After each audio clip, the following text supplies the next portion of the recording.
Haha, we'll say that for next week.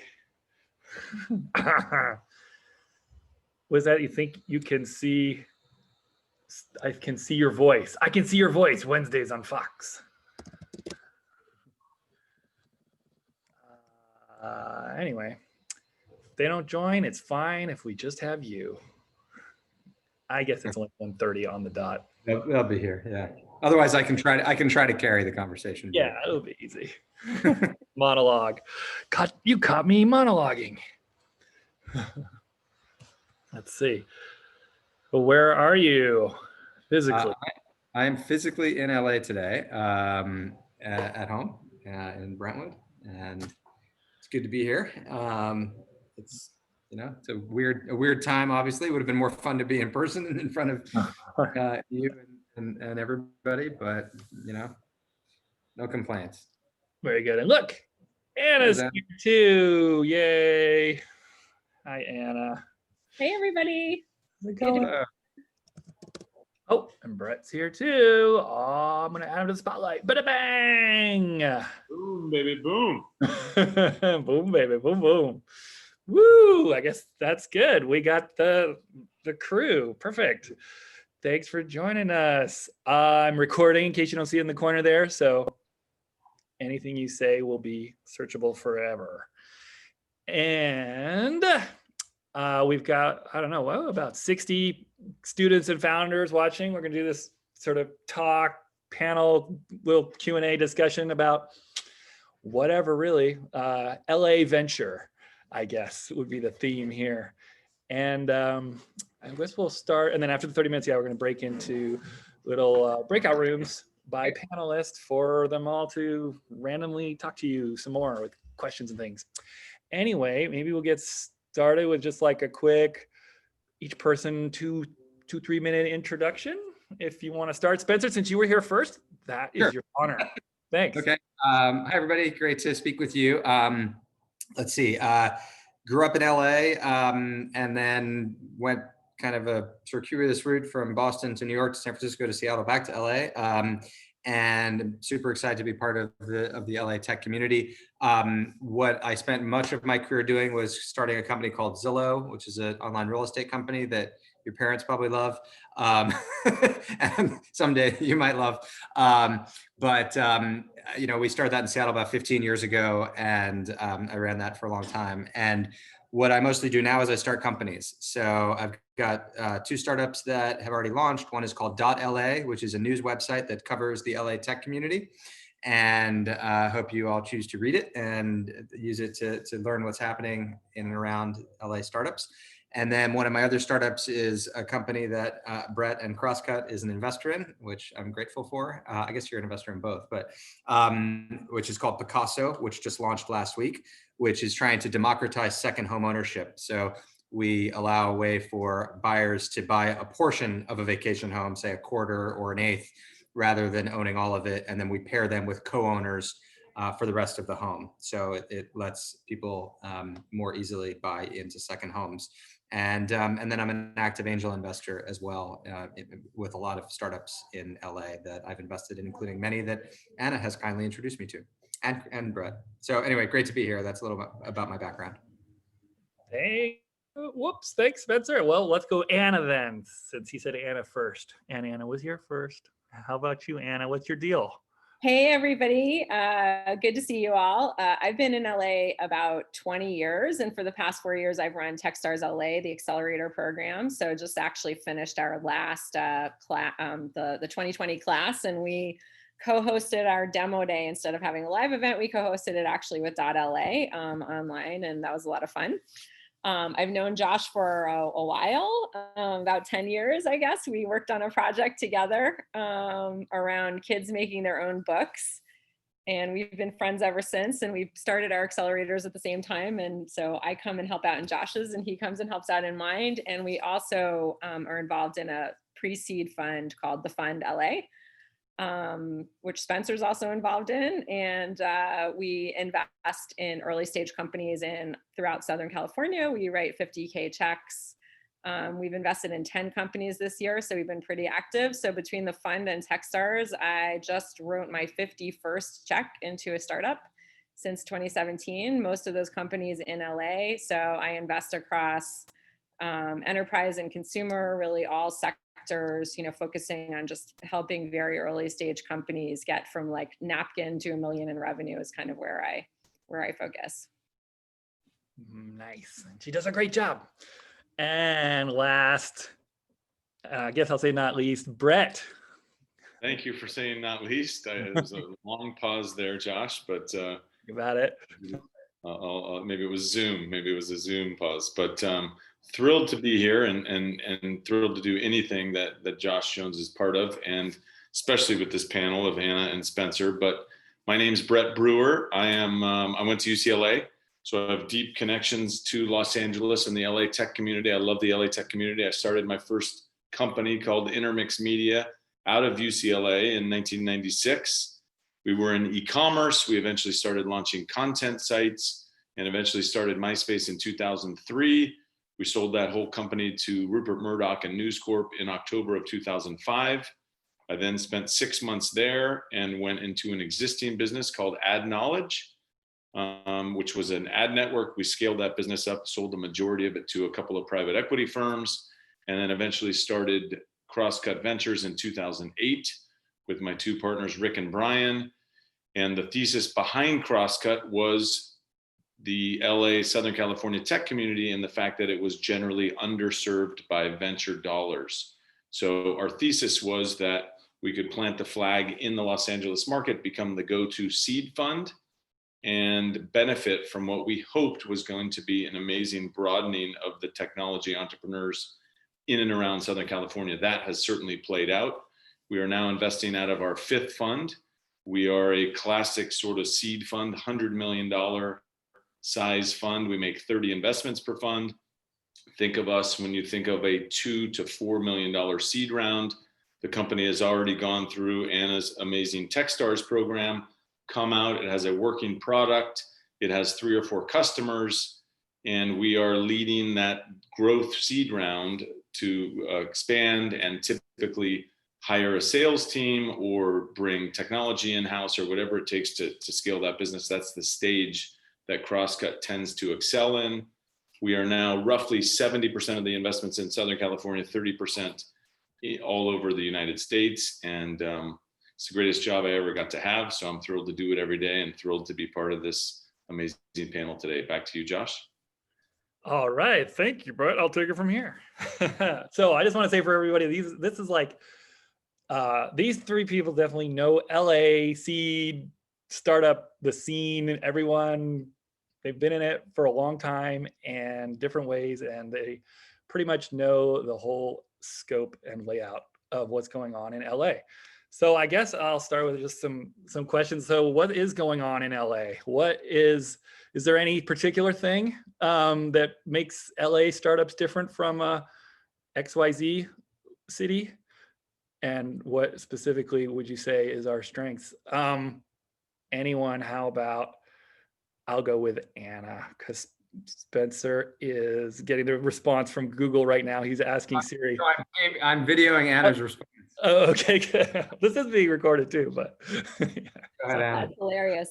Yeah, I think rather than talking about what makes an LA startup different, I think it's really about what makes the LA community different. I think I was in San Francisco in 1999, right, which was sort of the first wave of the dot-com boom. And when we were there building some of those early first generation web startups, we really had this feeling that we were creating something new and different and kind of building a new society and a new culture.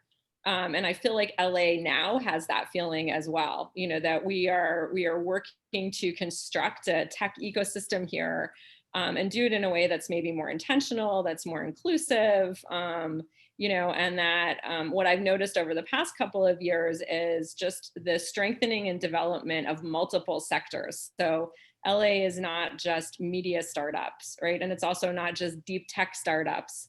There's plenty of enterprise companies now starting here. There's a very active kind of food and CPG business. There's a biotech node. So all of these different kind of communities of startups kind of all coming together. And I think that's what's exciting to me is the sort of both breadth and depth of new ideas, but also like the general kind of kindness and inclusivity. There's not a feeling here of if I'm going to win, you're going to lose. And, you know, at least this is what I keep telling myself. And this is the behavior that we look for. And this is kind of what we're trying to foster and cultivate, you know, as we grow companies here. But I've been really impressed with the overall quality of startups I'm seeing, the quality of the teams, and just the sheer number of really good companies, you know, particularly in the last year that are starting here. So I think there's a lot of exciting stuff going on. Do you think that, oh, go ahead. I was just going to add, I think one thing Anna said, I always like to point it out, so I'll extra point it out. It is very rare in a tech community to have a feeling of we're all in this together and we all want to help each other. It's an amazingly LA unique thing. It's not in New York. It's definitely not in San Francisco. And as far as I can tell, it's not necessarily in these other smaller markets.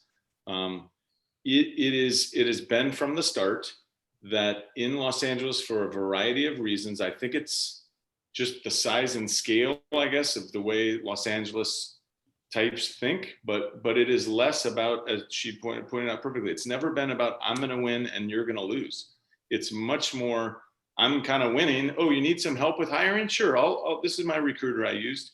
Oh, I'm winning and you need some help, office space? Sure, move into our office for a few months until you find a bigger space or a smaller space.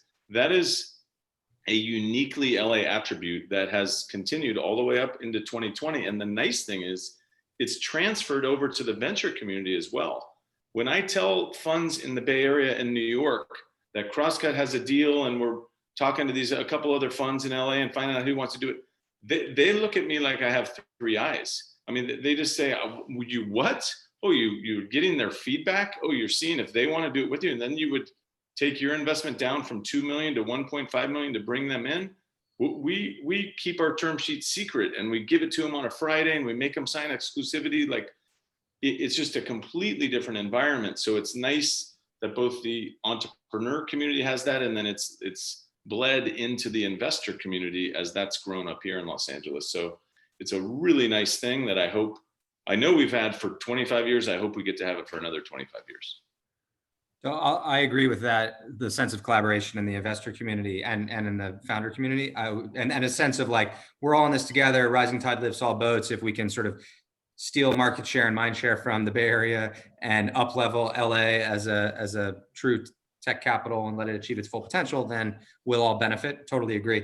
The other thing I'd add is, you know, this is, if you think about like the consumerization of enterprise tech and, well, let me take a step back. There are a couple of big trends, right? Consumerization of enterprise, the fact that startups can be built now more cheaply and with fewer people, and the fact that talent is more distributed, and then the growth of social media as a way to launch a new company. All of those are macro trends that benefit LA. Why? Because the people that decide what's cool for the 300 million Americans, but also the 8 billion people in the world, they live in LA. Right? They're athletes, they're celebrities, they're social media influencers, and you know, this is where they live. And startups now can be launched with like 3 people, 5 people, 10 people. You know, when I started Hotwire in 1999, we had 100 and something employees at launch, and about 80 of them were engineers. When we started Zillow in 2006, we had 100 something people at launch, and about 80 of them were technologists. No consumer internet company would launch with 100 employees nowadays. Instead, it launches with like 5, and you know, a couple offshore people. They're using all these web services that didn't exist back then, and so as a result, you can have just like 3 to 5 people here in LA, and then you can have offshore dev or just smaller dev teams. And so it's just a lot easier to start companies in LA, and because this is where the tastemakers are. That's a huge advantage as well.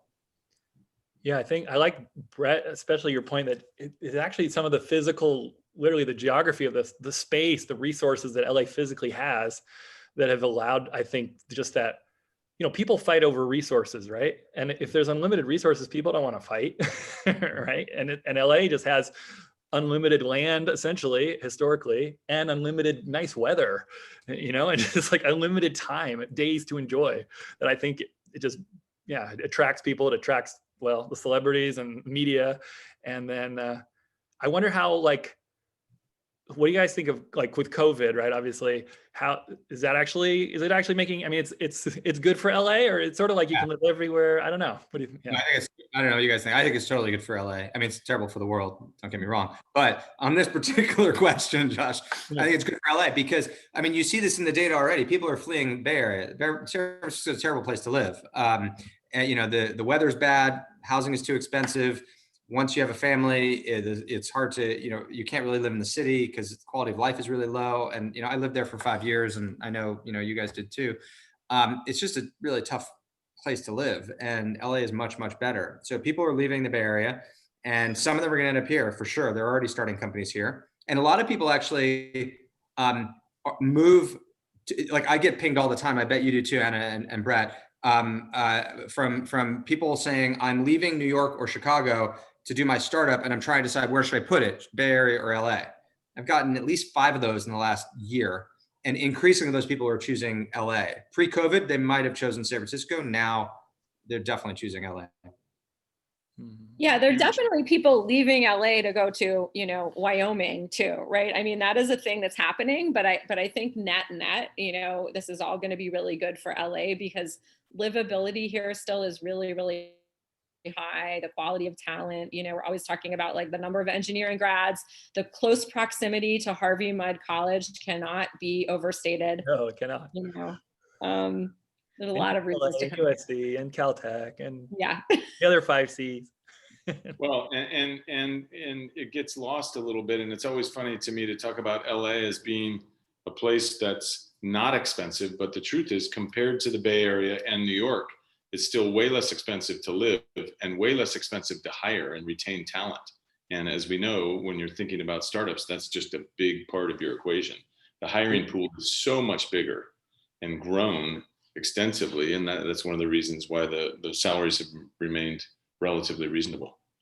Jake Schuster put in the chat that some people are moving to Miami, and someone else put about Austin. I agree. People are moving to Miami and Austin and Phoenix, some for tax reasons, some for other reasons. But there's no question in my mind that San Francisco is the loser of the primary loser of all that, and LA is a net gainer. Yeah, I wonder if, I mean, there's definitely just a hierarchy all the way down of like, well, it's even cheaper, you know, somewhere else. There's even more land. And I feel like maybe LA is like better than San Francisco and New York on those dimensions, but then better than Austin and Miami in terms of built out ecosystem already. Yeah, but there's something else that LA has, which isn't going to change, which is the intersection of media, entertainment, and pop culture. You know, the biggest tech company in Southern California is Disney. Like we don't, you know, and the second biggest is Netflix, and you know, and Netflix is essentially headquartered in LA now by all normal measures. Most of their C-suite is based here. The center of gravity is here, not in Los Gatos. So like, until Hollywood and Silicon Valley have merged already, and Hollywood is here, and I don't see that changing for a very long time. So I think we have a huge advantage given the convergence of media and entertainment and pop culture. That's not going to move to Phoenix anytime soon. We got YouTube and we got Amazon Prime Video and the big campuses all over Playa are not going anywhere. And those campuses, and when you go down there into Playa del Rey on Jefferson, they have 3,000, 4,000, 5,000 employees. As you said, Amazon and the YouTube studios and everything. That's a huge advantage that'll be here for the next 50 years. Yeah, Nico. Don't forget the Olympics coming here as well. Yeah. I know it's a single event, but it's going to be a transformational, massive event for the city of Los Angeles around transportation and mobility and technology and media, and hopefully for the United States and the world. So it's a big asset that we have coming. That's why we're going to have the gondola ready by then. That's right, baby. I wasn't going to mention it. Yeah, we'll keep it on my PR guys gonna be upset. Oh yeah, and what's even here? Well, SpaceX is in LA. Obviously, we've got the whole aerospace history and up and coming. And what are these other questions here? All right, what are some trends and overall tastes and preferences that LA media are shaping and LA tech are implementing? So yeah, with this overlap of media and tech, does it bleed into? Or do we have more tech-based companies that are, you know, that are focused on media than average? Is there cross-pollination really, or is it just like we have the money and then we have some tech I mean, I think as a place to build a media company or any company with kind of a content angle, you know, you have a little bit more credibility being in LA than probably the Bay Area, because, you know, we are known as the city of storytelling. I think a couple of trends that I think are interesting are number one, just audio in general. So audio across podcasting, audio across kind of real-time social. There's some interesting things happening around sort of audio gaming and using things like the iPod to generate new kind of gaming paradigms. So I just think the audio sector in general is just having a real growth moment. And there's a ton of interesting companies playing in the audio space, like in Los Angeles. I think another one is kind of at-home fitness and thinking about at-home fitness across, you know, not just Peloton, but like the Mirror and things happening like in VR and sort of, you know, there's some interesting companies around at-home fitness, which I think has a sort of media and content angle as well. You know, and then just gaming, right? Everything from casual gaming to gaming viewership to thinking about what does it mean to be an esports audience member and how do we, you know, add value to that experience, you know? So there's a bunch of things of this conflation between the tech industry and Hollywood that I think are happening here. Yeah, gaming is one that I don't know the numbers, but I assume LA is the biggest gaming industry. Good point. It's huge in esports, and I always like to point out the fact that LA is home to 9 out of the top 12 esports teams in the world. They have relocated here. We happen to have one as a Crosscut investor in Immortals, which plays in all the major esports games. That's based in Culver City. That has 5 teams. That has a little campus built out there. But that model, teams have relocated from Asia. Teams have relocated from all over the United States to pick LA as the hub. And the reason is the 2 big publishers are here: Activision, Blizzard, and Riot. So once you have that, to me, if you just take that as a category and you believe in esports, which I do, that's a major LA advantage that we have for the next 30, 40, 50 years, that tons and tons of startups will be in around. Then, as you pointed out, Josh, we have that exact same thing in space tech, right? It's a massive advantage to have SpaceX, to have all the Northrop Grumman's kind of roots and physical business here and the engineers and everything. SpaceX is not going anywhere. And that's another big, completely separate segment, of course, from esports. That will give us an advantage over the long term, not just a near term kind of having 1 or 2 successes. Yep. Yeah. Well, here, let's play devil's advocate. What do we have to watch out for? How would LA decline in the tech or startup world? Or what would be our downfall? What do we have to be vigilant about? I think the threat to LA tech is sort of the threat to California overall, which is, you know, is the, you know, what happens with the government? What happens with regulation? What happens with pension deficits? What happens with the tax regime?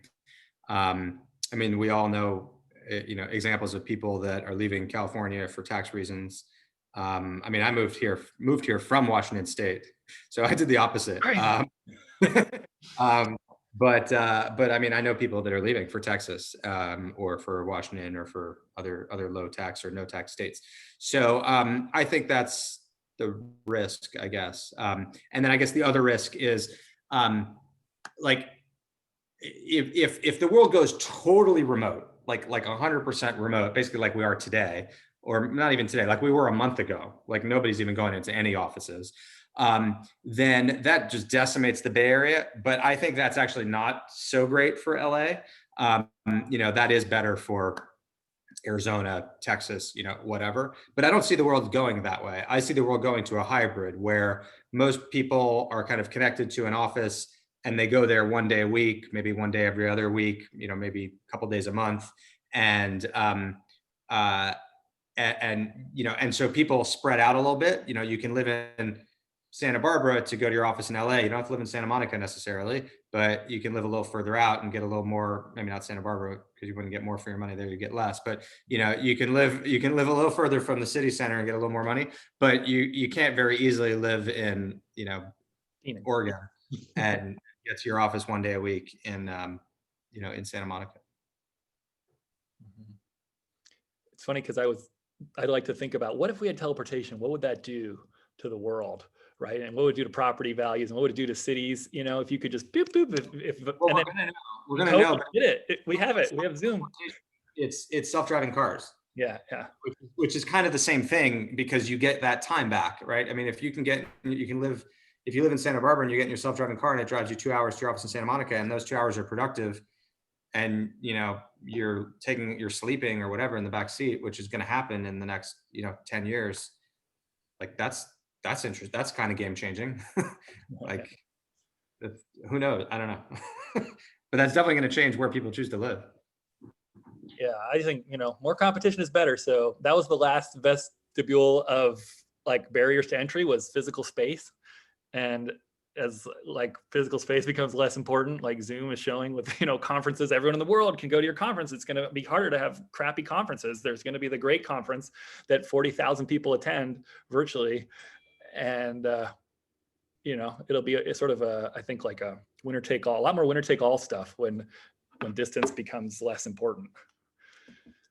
Let's see. Well, we got a few more minutes before breakout rooms. What is obviously you just started, Spencer, a new startup. What kind of, specifically in 2 years, what is everyone going to be talking about as like the hot, what are all the people who like to copy other people and jump into hot startups going to be starting in 2 years? One of you, one of the investors should probably take that one. I don't know. Otherwise I can give my take, but go ahead. Brett, looks like you're.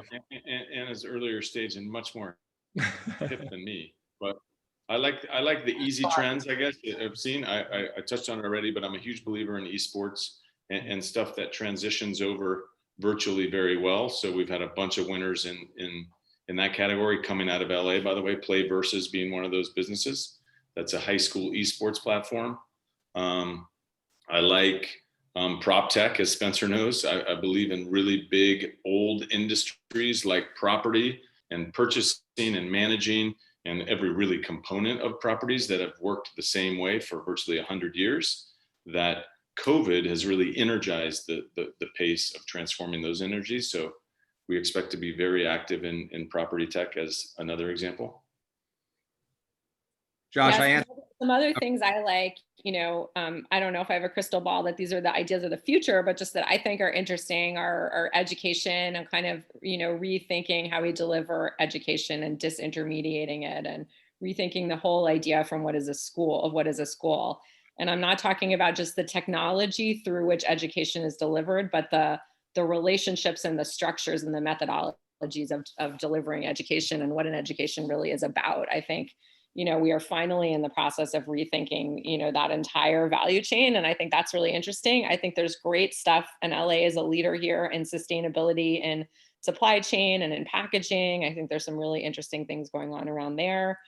And then in thinking about everything from sort of food tech and consumer tech to helping companies that want to build an independent relationship with their customers. So technology supporting direct to consumer brands. Outside of the Amazon ecosystem is another area that I love and I'm really interested in as well. I'll add one more to the mix, which is just HR tech. So, companies are going to reduce the size of their commercial office space footprint because, as I said, people aren't going to the office every day.